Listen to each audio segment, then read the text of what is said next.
So, ayan, good morning everyone. So, ayan, today's my video is gagawa kami ng ice cream na Milo. So, ayan, yung ingredients ko pala dito is Milo at saka isang cream dinsada na Angel. So, ayan, 2-in-1 na po yan siya guys ha. So, ayan, ilagay na natin sa bowl. So, ayan, linagay ko pala to sa sa freezer guys, yung cream dinsada para mag-ano siya.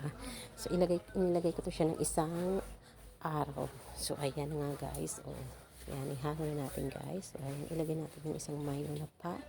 So, wag lahat. Kailangan isa-isa lang para i-mix muna natin mabuti guys. Ayan. Dahil sobrang init ng panahon. Oh, diba guys? Dahil sobrang init ng panahon ngayon. So, ayan, gawa kami ng ice cream. Kasi sabi nga, gawa kami ng ice cream.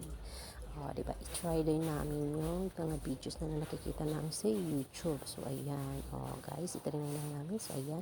Yan yung nagawa ko. So, kuha tayo ng isang lagay ng ice cream. Diba? Kunwari, ice cream talaga yung laman. So, ayan. Diba? Ganun. Yan. Yan yung nagawa ko, guys. So, kalahati siya. So, ayan. Diba? Ang sarap talaga, guys. So, ayan na nga siya, guys. Lagyan na natin ng takip. So, ayan, diba? Magkaiba yung flavor. Magkaiba yung flavor, guys. Ayan nga, diba?